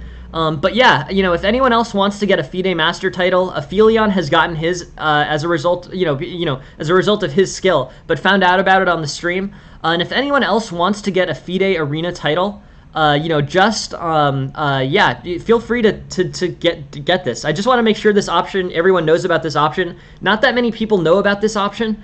But yeah, the FIDE Arena titles are a big thing. I'm pretty excited about the AGM that I just got. That's the first FIDE title that I've gotten. But if you guys want to become FIDE Masters, be able to say that you're FIDE Masters and put your FIDE title next to your name on the wall chart at any FIDE rated tournament, this is the way to do it. I strongly recommend doing this because you can, right? So yeah, I did it from Bullet, but I think Aphelion did his from Blitz. It doesn't matter that much. Bullet has the most people there. But yeah, if anyone wants to become a FIDE master, this is the way to do it. Not that many people know. You can impress everyone with your official master title from FIDE, and yeah, just in case you guys are interested, this is an official FIDE title. There's only 12 FIDE titles that exist, or 12 playing titles that exist. So yeah, if you guys want a FIDE master title, this is kind of a secret. Not that many people know about it, and you have the opportunity to get one. Anyways, it costs 25 euros a year, and then it costs I think it's 5 euros for ACM and 25 euros again, I think, or I don't know how many euros it was for AGM, to be honest. But yeah, just so you know, this is the page to play. This is yeah. Anyways, it is pretty impressive. I don't know. This FIDE titles page is right here. Read about it yourself. You can get a FIDE master title. It's a secret. Not that many people know about it. But if you guys want, you can get yourself a FIDE master title. But I don't know if you want a title. I mean, lots of people work really hard for a title, but they don't know that there's kind of this secret route in. So that's what I'm saying. If that's something that interests you, feel free to get one. Just tell me because I'd like to post that people found out about it and that they got one as a result of the stream. So yeah, definitely strongly recommending this. Becoming a titled player. I don't know how long it's gonna be. But yeah, go for it. So Valor Knight is an AFM. Cool. So you're a FIDE master. You're a FIDE master too, Valor Knight. I don't know. It's up to you. But yeah. Anyways, it's kind of secret. I figure I'm one of the things. No. It's a title for life, Valor. You can't lose your title. If you've gotten your title, you can't lose it. So you're still an AFM. Look it up. FIDE actually added that to their FIDE pages recently. I mean, I think they were on there. If you go on your FIDE page, interesting. It must not go. What if you go? What if you go now? They changed it in the last couple of weeks. Anyways, it's an option. It's an idea. We're up to 10 people in this blitz, and yeah, I got distracted because I like those FIDE titles.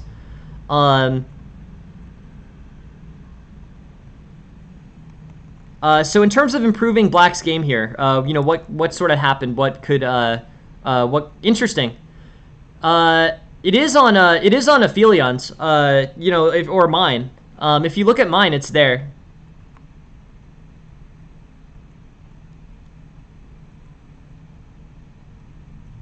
Yeah, it's not supposed to. It's supposed to be a lifetime title. I don't know what to tell you on that one.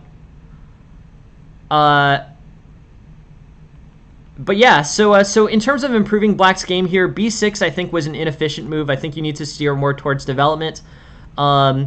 Bishop to b7 wasn't a great move either. Knight to g4, capitalizing on this bishop's displacement. This bishop just isn't that promising on that diagonal. It runs into e4 too clearly. And then in terms of further moves for Black in this opening, or in this game, the one that's the biggest, and basically White gets a larger and larger middle game advantage, presses the advantage. But the one real blunder here is after knight to e6. The correct move here is either bishop to d6 to deflect the check, because basically the knight's forking the bishop and the rook here. Bishop to d6 is an okay tactic, but rook to f2 falls after king to g3. Here, White is threatening two of Black's pieces at once. Hey, cool. Thanks, Lauren. Thanks for joining the stream. I appreciate it. Thanks for being here. Hope to see you soon. And yeah, thanks for all the participation. So king to g3 threatens this rook on f2 and threatens this bishop to c5. And here, rook to c2, hangs the bishop on c5. So this rook to f2 line was not the correct tactical way to deal with this threat. Instead, bishop to d6, and then you can move the rook to like c8 or something. But yeah, this rook to f2 falls because White is attacking two of Black's pieces at once, and White can knock the defense of the rook off of this diagonal. So like looking at this engine line, so this is rook to c2. This just gives up that line. But if we look at a different one, like say bishop to b6, that doesn't work. If we look at bishop to a2, then d6, and White starts pushing his pawns over here, but basically the defense can't easily be maintained. So the correct move was not rook to c2 here for Black. It was bishop to d6 for tactical reasons. Yeah, so very interesting situation, Armenian. Thank you very much for setting the game. Those were your 3 improvements. Okay, on to the next game. And by the way, we're getting close to our live chess tournament. We're at 10 players now. If anyone wants to join, here's the link. Feel no pressure, but again, I'm gonna play the first few rounds, and basically whoever wants to play, just feel free to join.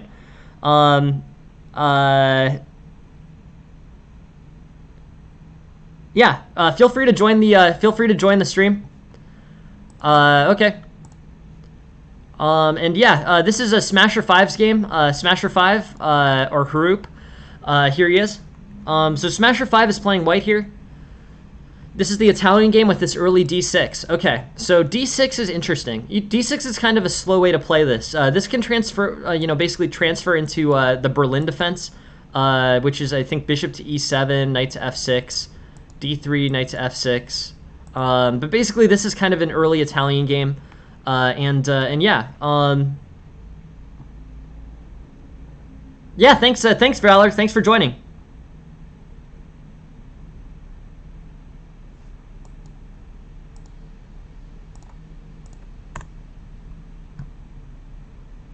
But yeah, so here's so this is Smasher's game. We're just gonna wrap this one up and finish.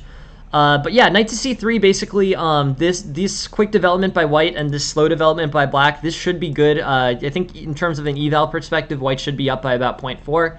Knight to c3, bishop to g4, h3, bishop to h5. Okay, so here, knight takes e5 is a, so basically here, this shows this is something that I think is actually very instructive. Is knight takes e5 is the Philidor, basically, I don't know if you guys are familiar with it, but it's called the legal mate. And basically, knight takes e5, knight takes e5 opens a discovered threat on the bishop. So yeah, so this early d6 Philidor's game can run into the legal's mate trap. And that's actually what happens here. So yeah, so here, this is important. H3, but when the bishop's on g4, the bishop is fine. But here the bishop needs to retreat or trade. If the bishop goes to h5 here, you can play knight takes e5. And this is important. So this is the legal's mate. Bishop takes d1, bishop takes f7, king e7, knight to d5, and that's actually checkmate there. So that's the Legal's mate, the full, basically the full Legal's mate. That's pretty unlikely to happen. I mean, most of your opponents are going to see you trying to do that. But here it's valuable not just as something that happens, but as a threat. So you can still play knight takes e5, and then on bishop takes d1, like we saw, the Legal's mate happens. So you have this tactical threat of bishop takes f7 and then knight to d5. So bishop takes d1 isn't playable. But knight takes e5, and you can still play queen takes h5 here. Okay? So on queen takes h5, black still has similar problems. So remember, white won a pawn here on e5, and now materially the two sides are equal. And then this knight is threatening this bishop, so if the knight takes the bishop, then the queen goes to b5 and threatens the king and the knight, and it basically forks these two. So like c6 and then queen takes c4, and white actually won a whole pawn from that. So not just the important issue with bishop takes f7. H3 bishop to h5, knight takes e5 can use that threat of Legal's mate to win the pawn. So this is what's actually important at like a higher level game, because your opponent's going to know Legal's mate and not play bishop takes d1. But this threat, which ends up winning the pawn on e5, this is how white ends up better here. So that's what I kind of wanted to talk about. And yeah, I think here, you end up in a good position as white. Threats, basically the fork of queen to c4 and the threat of e8. And white's up by about 2 pawns. So, this line is good for white. So that's your first improvement, Harup. On h3, you actually had that Legal's mate threat, knight takes e5. And, I don't know if your opponent probably wouldn't play bishop takes d1, but your opponent probably would be forced to lose the pawn there. So, anyways, that's the first improvement for white. Castles is what happened instead, but that is something to just look at and keep in mind for further games out of this line. D3, knight c6, queen f6, g4. Basically here, I like white's position. I think this expansion on the king side is not bad. I think you're basically fine. You're going to have to worry a little bit more about the king side if you open it up with h3, g4. But at the same time, doubling and isolating your pawns, or allowing pawn takes f3 would be very annoying too. So I think g4 yeah. Let's take a look. How many players in the tournament now? Let's see. Up to 11, and no, I don't see you. I don't see you there, Richard. But yeah, feel free to join. If anyone's interested in joining, here's the tournament. Starts in 8 minutes. You also can late join. I'm gonna stream the first 2 rounds. But yeah, we're at 211.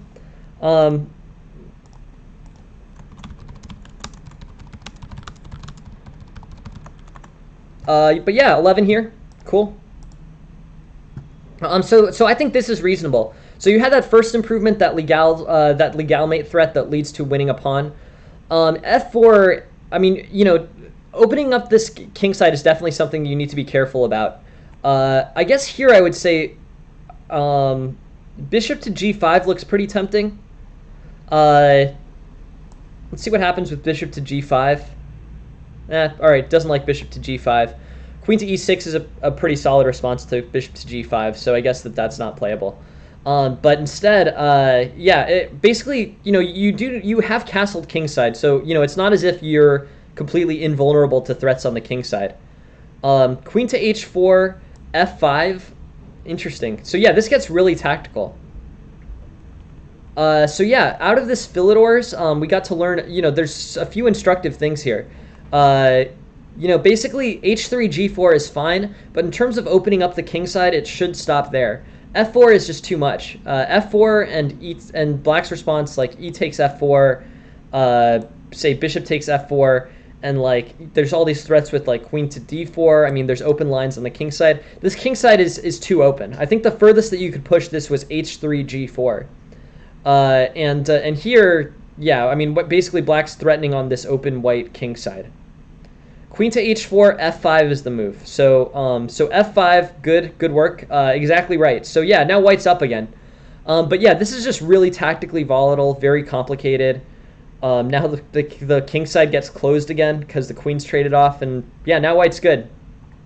Very crazy game, actually.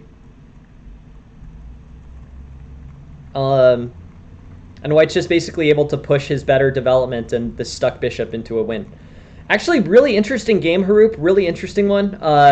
Let's. I'll go through front to back on this, and we'll be able to take a look. All right, we're up to 13 players. Thank you very much for joining, everyone. This starts in 5 minutes, and that is the tournament in the chat. But yeah, 13 players, not bad, and maybe some more. But we'll have more. Basically the top 3 finishers get. Everyone who joins gets points for the tournament series, and then the top 3 finishers get extra points. There's a good in the leaderboard. There's a good diagram of who's winning. So far, I think that Raymond and Joseph Florio. Those are the two. Those are the 2 big winners so far in these tournaments. But there's a lot of month left to go, and yeah, we'll be able to see who wins. The top finishers at the end of the month get server recognition, special tagging, and special recognition in terms of the stream. If anyone wants to join the tournament series, feel free to join. We have 4 minutes till this one starts, and I'll be playing the first few rounds. Cool. So anyway, Smasher, here's your game. D6, and then your improvements. This is the first one, first tactical improvement. Knight takes e5 allows that threat on the bishop using the legalsmate as a threat. So that's big. And then h3, bishop to h4, castles, knight to d4. On knight to d4, I'm not sure. Can you do legalsmate again? Knight takes e5, pawn takes e5, queen to h4. Yeah, I think legalsmate was available for 2 moves here. So I think Haroop, just to walk away from this game, I think the main thing to keep in mind, Haroop, is basically this knight takes e5 legalsmate threat is definitely there out of the Philidor. Like, this happened twice in this game, and you had 2 opportunities to do it. So that sort of indicates to me to make sure that it's something that you pay attention to in the future. It's definitely a pattern that should be recognizable out of this opening. So knight takes e5, opening your queen up to attack, but opening black up to an attack with bishop takes f7 and knight takes d5 checkmate. That's a pattern that is worth recognizing in this opening. So I think that's something to just keep in mind, because you had 2 opportunities at it here, and both of them would have been helpful for white. Not to checkmate necessarily, but to win pawns out of those tactics. This seemed to play out pretty well. I think black didn't quite optimize on their threats. F4 pushed basically F4 pushed things forward. But yeah, I think basically F4 opened up the king side too much. So you're pushing. Hey, yeah, what you have to do, here's 14. Are you a member of the club, Richard? So in order to join the tournament, you need to be a member of the chess.com club first. So join here, click this link, or here, I'll resend it. If you're not a member of the club, it won't let you join. But if you want, you can click the second link there, and then I think you'll be able to play Richard.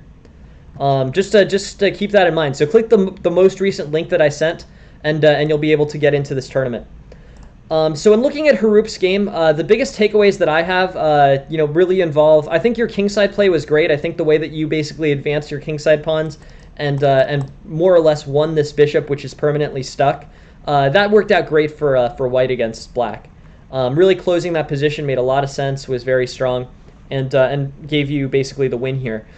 So very interesting game, Smasher. The biggest takeaway, the biggest single thing that I would say, watch out for the opportunities to play this legalsmate. This was available to you on 2 different moves. First, knight takes e5, and then queen takes h5, knight takes c4, queen to b5, forking the king and knight. And then on the next move, after knight castles and knight to d4, it was still available to you. Knight takes d5, and then bishop takes f7, knight to d5. So that's what I would say. That's what I would say, Smasher. Be sure to keep this as an opportunity to, keep this in mind more. I guess make it something that you recognize when it comes up, because it came up twice in this game, and both times I think it would have helped your position a lot as white. Anyways, thanks for sending the game, Haroop. Thanks for that. Yeah. Yeah. This is the tournament, and it should start in less than a minute, I think. Starts in 41 seconds. We have 15 players. That's great. And yeah, good luck, everyone.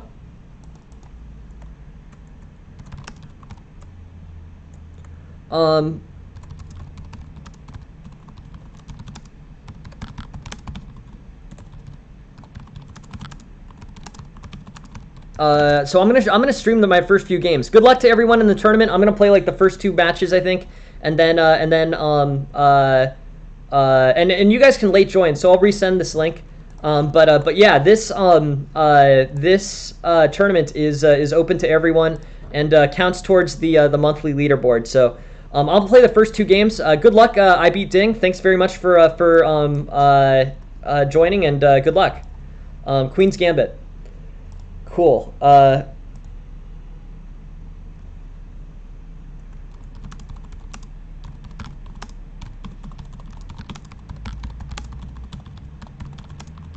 need to send one thing first.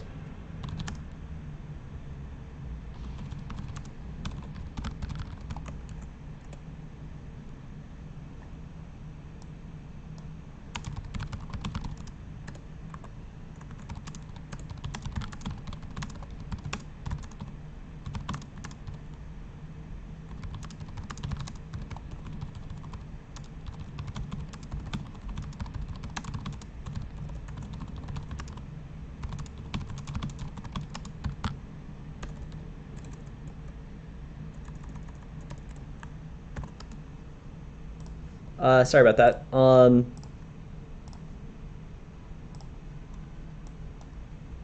just need to answer this question really quick.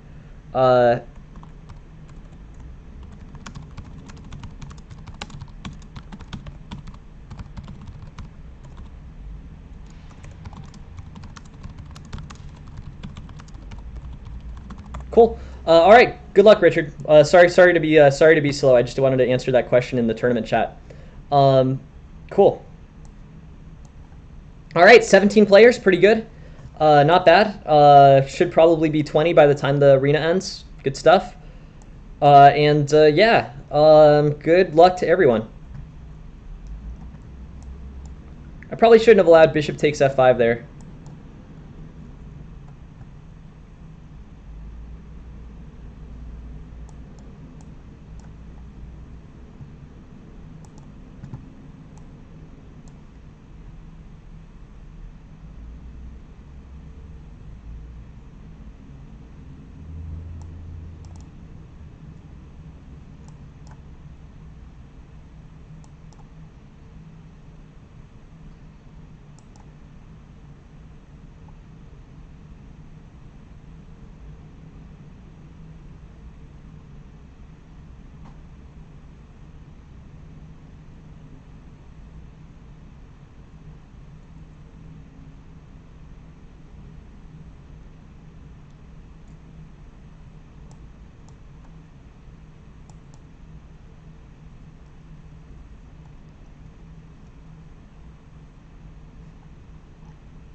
All right, good game. I beat Ding. Thanks for very much. Thanks very much for playing. Good luck in the rest. Thanks. Thank you.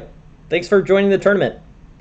Um, and we've got, and I was probably just gonna play like one more here, and then wrap the stream up. But thanks everyone very much for joining. I'll update with the standings as soon as this is over. And yeah, if anyone else wants to join, all right, Ahmet, good luck.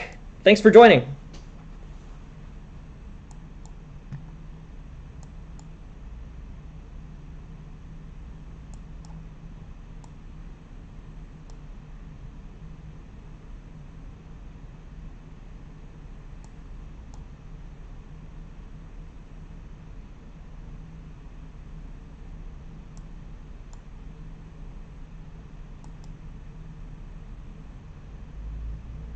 All right. Um, and just wanted to tell everyone we have a simul tomorrow. This simul is going to go on right after the stream. Uh, basically the simul is going to be at 8:45, so it's basically going to come like midway through the stream tomorrow. So if anyone else wants to play, it's a game in 45 plus 45-minute simul. I'll probably post about it on the Discord. And yeah, if anyone wants to play, please join. Game in 45 minutes plus 45 minutes, and yeah, should be a good opportunity to play. If anyone wants to play in another simul, wants a rematch from this weekend or whatever, yeah, feel free to join. 45 minutes plus 45-second increment tomorrow simul, and then yeah, hoping for good turnout. The last one on a Tuesday had 27 people, and the last simul overall had 51 people. So I'll probably send an everyone tagged thing on the Discord, and yeah, which should be fun. Should be good stuff.